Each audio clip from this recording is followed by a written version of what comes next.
ঈদে প্রসাধনীর কেনাকাটার খবর জানাতে রাজধানীর মিরপুর থেকে যুক্ত হচ্ছেন সহকর্মী মাহাবুল ইসলাম। আমরা সরাসরি যুক্ত হচ্ছি তার সঙ্গে। মাহাবুল, ঈদের তো আসলে খুব বেশি বাকি নেই বলতে, ঈদের কেনাকাটার নিশ্চয়ই শুরু হয়ে গেছে।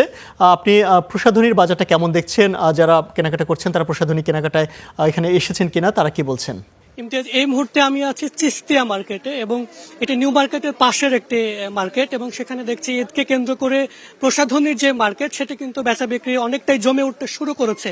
যদিও এখনো ঈদের এখনো প্রায় 20 দিনের মতো বাকি আছে, তো তার আগেই ক্রেতারা পছন্দসই যে পোশাক, ঈদের যে পোশাক, সেই পোশাকের সঙ্গে মিলিয়ে আর কি এখানকার যে প্রসাধনী সেই প্রসাধনীগুলো কিনছেন। এবং সকাল থেকে আমরা কিন্তু নগরীর রাজধানীর বিভিন্ন মার্কেট কিন্তু ঘুরে দেখেছি এবং সেখানে যেটা দেখেছি যে বড় শপিং মল যেগুলো রয়েছে সেই শপিং মলগুলোতে ক্রেতা সমাগম কম থাকলেও এখানে যে ছোট দোকানগুলো বা ছোট মার্কেটগুলো রয়েছে, তারপরে ফুটপাতের পাশে যে মার্কেটগুলো রয়েছে সেখানে কিন্তু ক্রেতাদের উপস্থিতি অনেকটাই বেশি।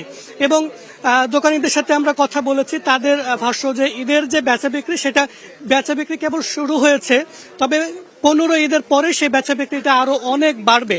এবং দোকানীদের যে প্রত্যাশা যে 15 ঈদের পরে তারা মূলত বেচা বিক্রিটা তারা করতে পারবেন এবং কাঙ্ক্ষিত মানের যে বেচা বিক্রি সেটা কিন্তু তারা করতে পারবেন।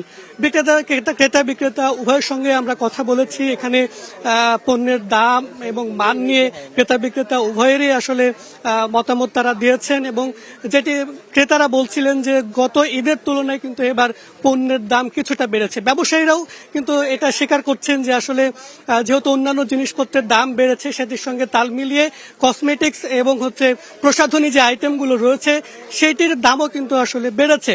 এবং যেটি ক্রেতারা বলছে, আমরা এটা দেখেছি যে নারী ক্রেতাদের সংখ্যা কিন্তু এখানে সবচেয়ে বেশি। এবং যেটি বলি আর কি, এই মার্কেটে বিশেষ করে চিস্তিয়ার এই মার্কেটটিতে কিন্তু নিম্ন এবং মধ্যবিত্ত আয়ের যে মানুষ সেই মানুষরা কিন্তু এই মার্কেটে সবচেয়ে বেশি আসেন। এবং একরকম আমরা পুরো মার্কেট ঘুরে যেটা দেখেছি যে আসলে নিম্ন এবং মধ্যবিত্ত আয়ের মানুষের ঈদ বাজার কিন্তু জমে উঠেছে। আমরা শোরুমগুলোর চাইতে কিন্তু এখানে আমরা দেখি বেচা বিক্রিটা অনেক ভালো। তো দিন শেষে যেটা আমরা বিক্রেতারা যেটা প্রত্যাশা করছেন যে 15 ঈদের পরে হয়তো বেচা বিক্রি জমে উঠবে, তারপরে তাদের বেচা বিক্রিটা আরো ভালো হবে এবং লাভের মুখ তারা দেখতে পাবেন।